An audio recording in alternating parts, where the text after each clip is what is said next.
আসসালামু আলাইকুম সবাইকে। ভালোবাসার অধিকার গল্পের 3 নাম্বার পার্ট, যারা প্রথম পার্ট এখনো দেখেননি তারা প্রথম পার্ট দেখে আসুন। তো চলুন এবার বেশি কথা না বলে গল্প শুরু করা যাক।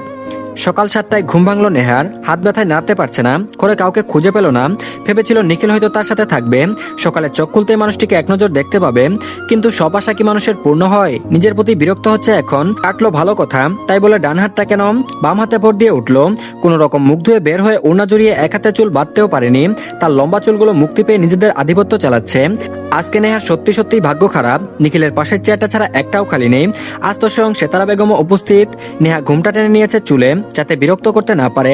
নিখিলের পাশে নেহা বসলো। সেতারা দেখেই বলল, এই তো এবার ঠিক আছে। এমনি কইরা ঘুমটা দিয়ে থাকলে না বউ বউ লাগে? নেহা চমকে তাকালো। সে আর কিনা বউ, যাক ঘুমটা দিয়ে একটা ভালো কাজ তো হলো। সেতারা বেগমের কোনো ঠেস মারা কথা সকাল সকাল শোনা লাগলো না।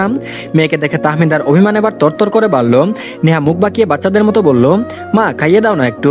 তাহমিদার জন্য পেয়ে বসলেন। সব রাগ উগলে দিলেন একেবারে। তারপর বললেন, হাত কাটার সময় মনে ছিল না নাকি? বড় হচ্ছে আর দিন দিন দুষ্টমির পরিমাণ বাড়ছে। হার মাস চালিয়ে খেলো আমার, খাইয়ে দিতে পারবো না। নিজে নিজে হার মাস চালিয়ে খেলো আমার, খাইয়ে দিতে পারবো না। নিজে খেতে পারলে খা, না হয় না খেয়ে থাক। হামিদা বেগম এসে বললেন, ছোট রাগ দেখাচ্ছিস কেন? খাইয়ে দে, আমার কাজ আছে, না হয়তো আমি দিতাম।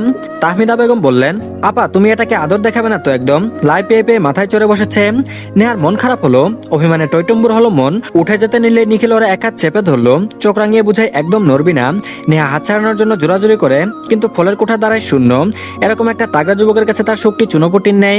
তারপর বলল, তোমরা যেহেতু কেউই পারবে না, আমি খাইয়ে দিচ্ছি আমার বউকে। নিখিলের শান্ত কণ্ঠে বলা কথাটাই যেন বাজ পড়লো রীতিমতো। জেরিন মুখে খাবার তুলতে গেছে, সাব্বির গিলতে পারছে না। বর্ষা তো রীতিমতো কেসে উঠেছে। শাহ আলম চৌধুরী তো ছেলেকে নির্লজ্জ ট্যাগ দিতে ভুলেনি। বাপ চাচাদের সামনে বউকে খাইয়ে দিবে, তাও কত গর্ব করে বলছে। এরকম বিপরীত চরিত্রের পুত্র সন্তান তার কিভাবে হলো? মানে একটা গুণবাবের মতো পেল না কেন? মাহফুজ চৌধুরী খাওয়া শেষ করলেন দ্রুত। লজ্জা থেকে বাঁচতে উঠে যাবে এই আর কি। শহীদুল চৌধুরী ঠোঁট চেপে হাসলেন। মেয়ের জামাইটা তার মতোই হয়েছে, কপাল করে জামাই পেয়েছে একটা। নেহা অবাক নেত্রে এখনো ডেব ডেব করে তাকিয়ে আছে। তার কি শুনতে কোনো ভুল হলো? নিখিলের চাপা ফিসফিসে কণ্ঠ কানে আসলো নেহার। নিখিল বলল, আমার হাতে খাওয়া এত শক্ত? ঠিক কায়দা করে ডান হাতটা কেটেছিস? তোর এই গোবর মার্কা মস্তিষ্কে তো এত বুদ্ধি তা আগে আমি জানিনি। নেহা ব্যাগ কল বনে গেল পুরো। তার হাত আকার মাঝে মুখে খাবার তুলে দিল নিখিল। বৃষ্টি জেরিন মিলে একটু পরপর নেহাকে লজ্জায় ফেলছে। এই দুই ননদ যে তাকে আজ লজ্জায় পিষে ফেলার পায়তারা করছে বুঝতে একটু কষ্ট হয়নি নেহার। কি বিপদ এদের ভাই, এক নির্লজ্জ, আর এরা তো আরো বেশি। মনে মনে দুইবার ভেঙচি কাটলো নেহা। সবার সামনে ভালো সাজার ধান্দা এদের ভাইয়ের। মানুষটা আসলে পেটে পেটে সব শয়তানি বুদ্ধিতে ভরা। সবাইকে দেখাতে হবে না বউ নিয়ে কত সুখে আছে তিনি। ভিতরের খবর তো শুধু জানে নেহা। এবার বিরক্ত লাগলো ওর, উঠে চলে গেল বৃষ্টির রুম থেকে। ওরা তো সত্যি সত্যি না জেনে এমন করছে, যখন সত্যিটা জানতে পারবে তখন নিজের ভাইকে কি বলবে জেরিন আপু? এত এত ভাইয়ের প্রশংসা তখন মুখে রুজবে তো। বৃষ্টি অবশ্য তেমন ঘাটেনি তাকে। নেহার নারী নক্ষত্র সবাই তো মেয়েটার জানা। যেহেতু কলেজে ক্লাস হয় না, তেমন বাড়িতে বসে পড়বে ভেবেছে। বৃষ্টি নেহা যতই দুষ্টুমি করুক, পড়াশোনায় মোটামুটি ভালোই দুজন। নেহা রুমে এসে বসলো জানালার পাশে। রুমে আসলো বৃষ্টি, তারপর বলল, জানিস কিছু? নেহা ভ্রুযুগল বাঁকালো, কিঞ্চিত ইশারায় জানতে চাইলো, কি? বৃষ্টি বলল, আজকে টয়া আপু আসবে। বৃষ্টি কথাটা বলে চুপসে গেল, যেন বড়সড় একটা বোমা ফাটার অপেক্ষায় আছে। কিন্তু নেহা প্রতিক্রিয়া করলো না তেমন। ছোট করে বলল, ওহ ভালো তো, তোর খালাতো বোন তার নিজের খালার বাসায় আসতেই পারে। বৃষ্টি বলল, কাল তো খুব হম্বিতম্বি করছিলি, আমার ভাই যদি তোর না হয় অন্য কারো হতে দিবি না? দরকার পড়লে ওইসব মেয়েগুলোকে তুই গুম করে দিবি। যদি সে আমার ভাই না হতো আর পরিবারের মানুষ তাকে ভালো না বাসতো, তো তুই আগে আমার ভাইকে মারতি, তারপর নিজেকে। এখন যে এক একটা সুপার গ্লু টাইপ, আমার ভাইয়ের সাথে সারাক্ষণ চিপকাচিপি করা মেয়ে আসতেছে, কি করে থামাবি টয়া আপুকে? নেহা বলল, থামাবো না। বৃষ্টি বলল, হেয়ালি করবি না নেহা, তোর নীরব কথাবার্তা আমার সবসময়ের মতোই পছন্দ না। নেহা বলল, কোনো মানুষকে জোর করে আটকে রাখা যায় না বৃষ্টি, আর না নিজের করে পাওয়া যায়। তোর ভাই যদি সত্যি সত্যি আমার হতো, তো আমি টয়া আপুকে কেন সুযোগই দিতাম না। কিন্তু তোর ভাই তো আমার না, অন্য কারণ। যতই নিজের বুঝ দেওয়ার জন্য রাগ দেখায় না কেন, দিন শেষে আমিও বিশ্বাস করি জোর করে ভালোবাসা পাওয়া যায় না। কারো গুরুত্ব, সময়, মনোযোগ আকর্ষণ করা যায় না। টয়া আপু যথেষ্ট ভালো মানুষ। আমি এটাও জানি তিনি নিখিল ভাইকে পছন্দ করেন। পছন্দের মানুষের কাছে অপর ব্যক্তি কিছুটা সেবলামি করেই থাকে, এতে তাকে খারাপ বলার মতো রাইট কারণ নেই। বৃষ্টি বলল, বড়দের মতো কথা বলছিস যে, কি হয়েছে বল আমাকে, মন খারাপ তোর? নেহা বলল, পড়তে বসা উচিত আমাদের। বৃষ্টি বলল, কথা এড়িয়ে যাবি না? আমি জানি টয়া আপুকে তুই সহ্য করতে পারিস না, কিন্তু কি আর করার, কেউ আসতে চাইলে তো তাকে মুখের উপর না করা যায় না। আমি বলি কি, টয়া আপু বেশি বাড়াবাড়ি করার আগে তুই বলে দিবি যে নিখিল ভাইয়া তোর হাজবেন্ড। দেখবি আর কোনো নাটক করবে না এই মেয়ে। যখন দেখো ভাইয়ার গলায় ঝুলে পড়ে, বিরক্তিকর মেয়ে মানুষ। নেহা বলল, যে বিয়ে করেছে সেই বিস্তারিত বিয়ের কথা কাউকে জানাতে চাই না, আমি বাবা আগ বাড়িয়ে বলে চোর খেতে চাই না। আর এদিকে দুপুরের আগে টয়া এসে হাজির হয়েছে বাড়িতে। বৃষ্টি আর নেহা পড়ছে বাসায়, তাদেরকে ডাকতে মানা করে দেয় হামিদা বেগম। হামিদা বেগমের বোনের মেয়ে আসায় বাড়িতে আয়োজনের কমতি নেই। একটা মানুষ এত খেতে পারবে না যেন টেবিল ভর্তি করে ফেলেছে 3 যা মিলে। সেতারা বেগমও খুশি। টয়া মেয়েটার রূপের সাথে গুণটাও নজর কাড়া। মেয়েটার রান্নার হাত অসাধারণ। তেমন কিছু রান্না না করে খাওয়ালেও একবার পায়েস রান্না করে খাইয়েছিল সেতারা বেগমকে। তারপর থেকেই তিনি নিজের 3 নাতনিকে 3 বেলা উঠতে বসতে বলতেন, টয়াকে দেখে কিছু শিখ। টয়া ভার্সিটির 2য় বর্ষের ছাত্রী, বয়স 21-এর কোঠায়। মেয়েটা যে সেতারা বেগমকে পুরোপুরি বশ করেছে তার সবার জানতে বাকি নেই। টয়ারও কি বুদ্ধি কম? যেখানে সেতারা বেগমের চোখের মনি নিখিল মেহমেদ চৌধুরী, তাকে পেতে হলে তো একটু আকারে তেলবাজি করতেই পারে অনায়াসে। টয়া এসে প্রথমে ঢুকলো সেতারা বেগমের ঘরে। হেসে গিয়ে বলল, কেমন আছো নানু? তোমাকে দেখতে চলে আসলাম আবারও। ভার্সিটিতে কিছুদিন ছুটি পেয়েছি, ভাবলাম তোমাকে এসে একটু দেখে যাই। সেতারা হাসলেন, তারপর বললেন, তা ভালো করেছিস বোন, এবার যা গিয়ে হাত মুখ ধুয়ে নে, এতটা পথ এসেছিস, নিশ্চয়ই তুই ক্লান্ত। টয়া বাথরুমের মতো বের হয়ে গেল। গেস্ট রুমটা নিচতলায়, তবুও টয়া সেখানে থাকবে না। সে তার খালামণিকে ঠিক বুঝিয়ে জেরিনের রুমে থাকার বন্দোবস্ত করে ফেলেছে। করবেই বা না কেন? জেরিনি ঠিক সামনের রুমটাই নিখিলের। দরজা থেকে রুমের ভিতরে বেশিরভাগ অংশ দৃশ্যমান হয়। নিখিলকে সকাল সন্ধ্যা দেখার লোভটা কিছুতেই দমাতে পারেনি টয়া। বৃষ্টি আর নেহার রুম শেয়ার করার অভ্যাস নেই। যদি তারা 2 বান্ধবী একসাথে থাকে এটা তাদের ভিন্ন কথা। দুপুরে বাসায় আসে না নিখিল, অফিসেই খাবার খায়, কিন্তু আজ তো সে অনেকটা দৌড়ের উপরে যেন এসেছে অফিস থেকে। শাহ আলম চৌধুরী আসেন রোজই, তার বাকি 2 ভাই আবার কাজের পোকা যেন কেমন হয়েছে ছেলেটা। টেবিলে খাবার সাজাচ্ছিল তাহমিদা, হাতে হাতে এগিয়ে দিচ্ছে সাহারা। তাহমিদা নিখিলকে দেখে হেসে বলল, কিরে নিখিল, আজ যে দুপুরে বাড়িতে আসলি, তা ভালোই করেছিস, যা ফ্রেশ হয়ে এসে একসাথে খাবি সবাই। নিখিল কিছু বলবে না, তার অশান্ত চোখ অন্য কিছু দেখার আশায় ব্যস্ত। নিখিল সিঁড়ি বেয়ে উঠলো উপরে। নেহার রুম থেকে কিছুটা শব্দ ভেসে আসছে। নিখিল দাঁড়ায় দরজার সামনে। নেহার বর্ষার সাথে এক প্রকার হাতাহাতি করছে।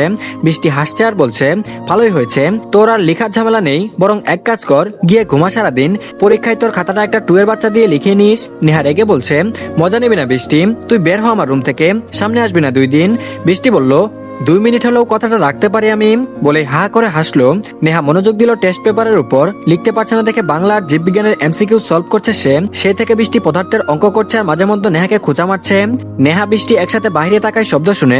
টয়া আর একটুর জন্য নিখিলের উপর পড়েনি। টয়াকে দৌড়ে আসতে দেখে নিখিল 2 পা পিছিয়ে গিয়েছিল। টয়ার মুখটা খুশিতে জলজল করছে, মুখে হাসি ঝুলিয়ে রেখেছে। রসিয়ে রসিয়ে নিখিলকে উদ্দেশ্য করে বলল, কেমন আছেন নিখিল? নিখিল ভ্রুজোড়া বাঁকালো, একটা রাম ধমক মেরে বলল, নিখিল কেমন কথা টয়া, আমি তোমার থেকে বয়সে বড়, বড়দের কেউ নাম ধরে ডাকে, ন্যূনতম কমন সেন্স নেই তোমার? নিখিল ভাইয়া রাখবে, বুঝেছো? টয়ার ফানুসের মতো ফুলা মুখটায় কেমন যেন আলপিনের মতো বড়সড় খোঁচাটা মেরেছে। ভূতা মুখে টয়া উপর নিচ মাথা নাড়ালো। নেহার রুমের দরজাটা হাট করে খোলা, দুজনের সব ঘটনা দেখলো পুরোপুরি। বৃষ্টি মুখ চেপে হাসা শুরু করে দিয়েছে, কিন্তু নেহা, সে তো রাগে দুঃখে নিখিলের দিকে তাকিয়ে আছে। সারা জীবন তো বাড়িতে আসে না, আজকে টয়া আবার দুপুরে বাড়িতে চলে এসেছে। কাজপ্রেমী মানুষের কাছ থেকেও বেশি গুরুত্বপূর্ণ এই টয়া। অভিমানী কিশোরী মনে যেন ঢুকে পড়লো তীক্ষ্ণ ষড়যন্ত্রণার তীর। নেহা এতক্ষণ নিখিলের দিকে তাকিয়ে থাকলেও এবার চোখ ফিরিয়ে নিল বইয়ের দিকে, মনোযোগ দেওয়ার ভান করলো। চোখের জল এত অবাধ্য কেন? যে মানুষের কাছে তার উপস্থিতি অস্তিত্বের কোনো মূল্য নেই, সে মানুষটা কি দিবে চোখের জল বা অনুভূতির মূল্য? তবুও কেন বেহা এমন বারবার অনুরাগী হয়? কোথাও না কোথাও ছোট আশায় কিরণ দেখায়। মাথা নিচের দিকে ঝুঁকিয়ে বইয়ের উপরে শুয়ে পড়লো নেহা। বৃষ্টি আবার দৃষ্টি রাখলো নেহার নেতিয়ে পড়া মুখের দিকে। নিখিল তাকালো সামনের দিকে, নেহাকে শুয়ে থাকতে দেখে বলল, এই তোদের পড়াশোনা, 2 জন 2 রুমে গিয়ে পড়বি কাল থেকে। আসার পর দেখলাম পড়িস কম, গল্প করিস বেশি। আর বৃষ্টি, ওই আলসটার আবার কি হয়েছে? এরকম ঝিমুনি মুরগির মতো বই খাতার উপর শুয়ে পড়েছে কেন? খাটে কি জায়গা অভাব পড়েছে নাকি? খাবার খেয়ে ওষুধ খেতে বল, মরার মতো পড়ে থাকলেও তো ওসব নাটক দেখতে কেউ আসবে না। নেহা চট করে মাথা উঠিয়ে ফেললো। কি বললো লোকটা, সে নাটক করে? নেহা মাথা ঘুরিয়ে দেখার আগে রাগে গটগট করতে করতে নিখিল সেখান থেকে চলে যায়। বৃষ্টি থতমত খায় ভাইয়ের রাগ দেখে। হঠাৎ রেগে গেল কেন? নেহার চোখ লাল হয়ে গেছে, কান্না আটকে রেখেছে মেয়েটা, যার ফলস্বরূপ চোখে ফুটে উঠেছে তার ছাপ। নিখিল রুমে যাওয়ার কিছুক্ষণের মধ্যে মিহির এসে হাজির। বৃষ্টি রুম থেকে বের হয়ে মিহিরের সাথে খেয়েছে এক ধাক্কা। বিরক্তি নিয়ে বলল, চোখের মাথা খেয়ে হাঁটা চলা শুরু করে দিয়েছো বাড়িতে? মিহির পকেটে হাত গুজে বলে উঠলো, আপনার জামাই, যাকে আপনি গত 20 ঘন্টা ধরে ব্লক লিস্টে রেখে নিদারুণ যন্ত্রণা দিচ্ছেন। বৃষ্টি মিহিরকে দেখে যেন আরো রাগলো। পাশ কাটিয়ে চলে যেতে নিলেই মিহির হাত চেপে ধরলো, তারপর বলল, আমার উপর রাগ দেখাচ্ছেন কেন মেঘবালিকা? বৃষ্টি বলল, ছি ছি, কি বলছেন মিহির ভাইয়া, আমার মতো নির্বোধ কিশোরীর কি করে আপনার উপর রাগ দেখাবে? তার কি এত সাধ্য আছে নাকি? সে তো অতি সাধারণ একটা মেয়ে মাত্র। মিহির বলল, হোক অতি সাধারণ, কিন্তু আমার কাছে সে সবচেয়ে বেশি মূল্যবান, সবার চেয়ে বেশি গুরুত্বপূর্ণ। বৃষ্টি বলল, আমাকে এত গুরুত্বপূর্ণ ভাবতে কে বলেছে আপনাকে ভাইয়া? বৃষ্টি বলল, বারবার ভাইয়া দেখে এই অধম প্রেমিকের জ্বালা আর বাড়িয়ে দিও না জান। বৃষ্টি বলল, আজকে থেকে আপনি আর ফেসবুকে ছবি আপলোড করবেন না, খবরদার। মিহির বলল, তুমি বললে ফোন চালানো ছেড়ে দিব। বৃষ্টি বলল, নাটক কম করেন তো, ছবি আপলোড দেন, আবার মেয়েদের কমেন্টে গিয়ে লাভ ইমোজি যুক্ত রিপ্লাই মেরে রেখে দিব আমি আপনাকে। বৃষ্টি কিছুটা এগিয়ে এসে মিহিরের কলার আলতো হাতে চেপে ধরে বলল, শুনুন মিস্টার মাইতুল মিহির আহমেদ, যদি আর কোনোদিন অন্য কোনো মেয়ের ছায়ার পাশেও আমি আপনাকে দেখি তো একদম খুন করে ফেলবো। আপনি আমার মানে আমারই, বুঝেছেন? মিহির হাসলো। এই ছোট তরুণী যে তাকে পুরোদমে হিলিয়ে ফেলতে সক্ষম তা জানা আছে তার। ঠিক ওই ব্লক করে তাকে টেনে নিজের বাড়িতে এনে হাজির করেছে, সেও কিনা এসে পড়বে। প্রেমিকের মন যে অশান্ত হওয়ার নেই, শান্ত হওয়ার জন্য তো বৃষ্টির দেখা পেতেই হয়। তাহমিদা বেগমের কণ্ঠ শুনে বৃষ্টি ফট করে মিহিরকে ছেড়ে কেটে পড়েছে। তাহমিদা এসে মিহিরকে দেখে হেসে বলল, মিহির যে, তা বাপ, আজ সূর্য কোন দিকে উঠলো? তোরা দুই মানিক রতন বাড়িতে পায়ের ধুলো দিলি। মিহির বলল, আর বলো না তো চাচি, তোমার ছেলেটা তো পুরো বেখেয়ালি। অফিস থেকে আসবে একবার জানাবে না আমাকে? ফাইলগুলো কোথাও রেখে এসেছে কে জানে, তার উপর মহাশয় ফোনটাও বন্ধ করে রেখেছে, তাই আমাকেই আসতে হলো। দাবানু বলল, এসে ভালোই করেছিস, না খেয়ে একবার বাড়ির বাইরে রাখবি না বলে গেলাম। আর এদিকে নিখিল শাওয়ার নিয়ে এসে খাটে বসলো। টয়াকে দেখে তার বিরক্তির পরিমাণ বেড়েছে। এখন তাকে বউ ছাড়া থাকতে হবে ভেবেই দমবন্ধ হয়ে আসছে। এই মেয়ে এমনিতেই পালাই পালাই করে, এখন তো ভুলেও আসবে না। আবার যদি নিখিল মুখ দিয়ে একবার বলে যে যতদিন টয়া থাকবে ততদিন রুমে আসবি না, কোন দিকে সামলাবে বুঝতে পারছে না। নিখিল রাগে নিজের চুল টেনে ধরলো। মিহির নিবে তাও অনুমতি? দরজা ধাক্কা দিয়ে রুমে ঢুকে পড়লো। এসে শটান হয়ে শুয়ে পড়লো খাটে। নিখিল চোখ বন্ধ রেখেই বলল, তুইও এসেছিস দেখছি, আবার লেগেছিস আমার বোনটার সাথে। নিখিল বলল, মিহির বলল, আমি কিছু করিনি, আপনার মহান বোন নাকে দড়ি দিয়ে ঘোরাচ্ছে আমাকে। নিখিল বলল, আমার সহজ সরল বোনটা তোর মতো গাধার প্রেমে কিভাবে পড়লো বুঝে আসে না আমার। মিহির বলল, তোর এত বুঝে লাভ নাই, এখন বল অফিস থেকে চলে আসলি কেন? তুই কি কাল রাতে ঘুমাস নাই? চোখ লাল হয়ে আছে কেন? কি নিয়ে চিন্তিত এত? মিহির বলল, প্রশ্ন আর কয়েকটা কর একসাথে, কম হয়ে গেল না? তাতে দাঁত চেপে কথাটা বলল নিখিল। মিহির মেকে এসে বলল, তুই একটা একটা করে জবাব দে, তাহলেই তো হয়। নিখিল বলল, বউ পাহারা দিয়েছি রাতে, তাই ঘুমাইনি। আর কিছু জানার আছে তোর? মিহির বলল, পরের প্রশ্নের উত্তরটা দিয়ে ফেল ফটাফট। নিখিল বলল, আপদটা এসে হাজির, এখন বউটাকে না দেখে রাতে ঘুমাতে হবে। মিহির বলল, কেন, তোর ওই তালতো বোনকে বলে দিলেই হয় তুই বিবাহিত, সব কাহিনী শেষ। নিখিল বলল, পুরো গোষ্ঠী শুদ্ধ মানুষকে জানিয়ে দিবে এই মেয়ে, তো জানোসই এখন কেন বিয়ের ব্যাপারটা লুকিয়ে রেখেছি আমি। মিহির বলল, তাহলে তুই সিঙ্গেল মশালা, নেহাকে বলে দিচ্ছিস না কেন মনের কথা? নিখিল বলল, সময় হয়নি এখনো। মিহির বলল, তোর সময় হতে হতে না আবার তোর বউ অন্য কারো মন নিয়ে বসে, তখন আমছালা তোর দুটোই যাবে। নিখিল বলল, ওর হাত পা ভেঙে রেখে দেবো আমি, চোখ উপড়ে ফেলবো অন্য কোনো ছেলের দিকে তাকালে, অন্য কারো যাতে হতে না পারে তার জন্যই তো বিয়ে করেছে এত তাড়াতাড়ি। মিহির বলল, শুধু হাড়িতে তুমি চাল ডাল দিয়ে বসিয়ে রাখলেই তো খিচুড়ি হয়ে যাবে না? প্রেম ভালোবাসা ছাড়া বিয়ে টিকবে কিনা সন্দেহ। মেয়ে মানুষের সন্দেহের মাত্রা অতিরিক্ত লেভেলের। আর জেলাসির কথা কি বা বলবো, তোর বোন দিনে 6 বার এসব নিয়ে থ্রেট দেয় আমায়। এবার দেখ তোকে আর টয়া ফয়াকে নিয়ে আবার না নেহার মনে সন্দেহ ঢুকে, পরে দেখা যাবে তোর থেকে আরো দূরে চলে গেল নেহা। নিখিল বলল, এসব আজারা চিন্তা বাদ দিবি তুই মিহির, খেতে চাইলে আয়, না হয় ঘুমা। আর এদিকে কথাটা বলেই নিখিল বেরিয়ে গেল রুম থেকে। খাবার টেবিলে বসে আছে সবাই। নিখিলের পাশে টয়া কোত্থেকে উড়ে এসে বসলো। যেদিন বৃষ্টি একবার চোখ চাওয়াচাই করলো। টয়াকে সবাই বোন হিসেবে পছন্দ করে, কিন্তু এর এই বেহায়া স্বভাব কারো পছন্দ না। সাব্বির গুনগুন করে বলা শুরু করেছে, হ্যাঁ এসে দেখবে আর জল বেড়ে। আর ড্রেসিং হ্যান্ডসাম জামাইয়ের পাশে আরেক পেতনি বসে বসে পড়ছে। জেরিন চেয়ারের পেছন থেকে সাব্বিরের পিঠে একটা ধুম করে কিল বসিয়েছে। সাব্বির ব্যথায় মুখ ফুলিয়ে বলল, বড় বোন হইয়া ছোট ভাইরে মারস, তোর হাত কাঁপে না জেরিন? একবার যা শ্বশুর বাড়ি, আর তোকে আনবো না আমরা। টয়াকে দেখে রীতিমতো রাগ বাড়ছে নিখিলের। এহার উপরও রাগ উঠেছে তার। মেয়েটার সবার শেষে কেন আসবে? আগে আসতে পারে না একটু? তাহলে তো এই ঠেটাকে সহ্য করতে হয় না তার। 32 পাটি দাঁত বের করে নিখিলকে জিজ্ঞেস করছে, আচ্ছা নিখিল ভাই, আপনার কোন খাবার বেশি পছন্দ?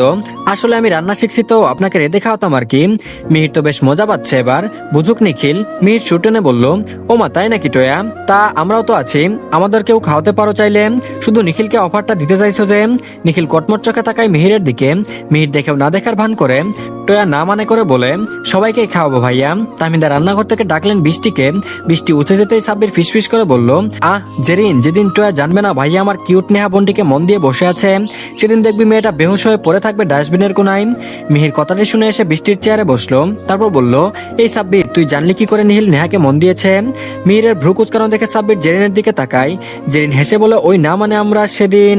মিহির বলল, কি বল জেরিন। জেরিন ফাঁকা ডুব গিলে সব বলে দিল মিহির। সতর্ক চোখে আশেপাশে দেখে বলল, নেহাকে কিছু বলে দিয়েছিস তোরা দুইটাই? সাব্বির বলল, না ভাইয়া, শুধু আমি আর জেরিন জানি।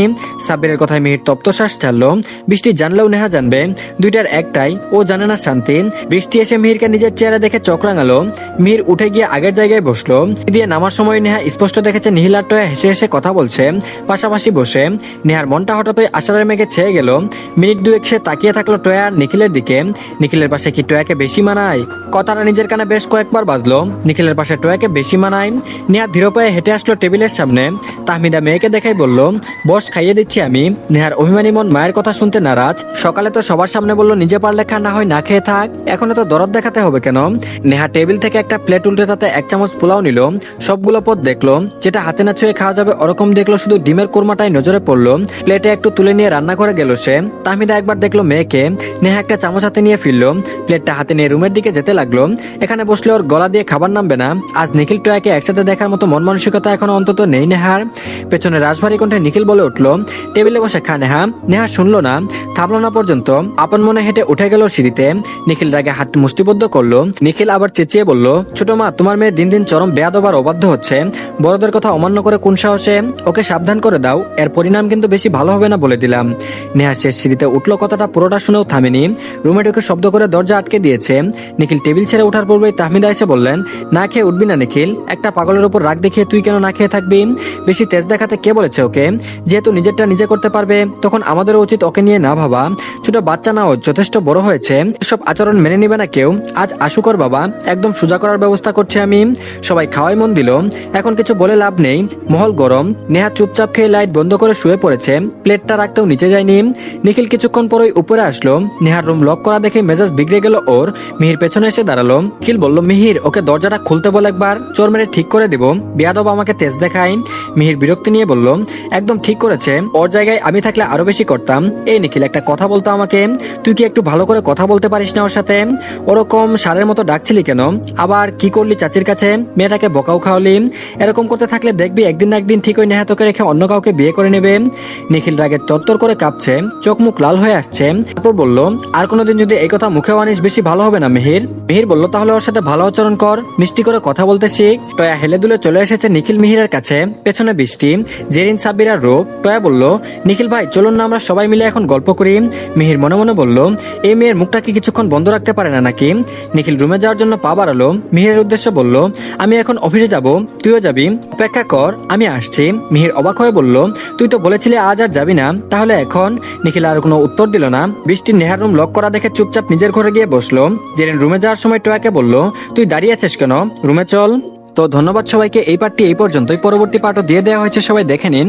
আর সবাই প্লিজ কমেন্টের মাধ্যমে জানাবেন গল্পটি কেমন লাগছে। যদি ভালো না লাগে সেটা কমেন্টে বলে দিতে পারেন, আর যদি ভালো লাগে সেটাও বলে দিতে পারেন। আর সবাই প্লিজ অবশ্যই চ্যানেলটিকে সাবস্ক্রাইব করে দিয়েন। তো ভালো থাকবেন সবাই, আল্লাহ হাফেজ।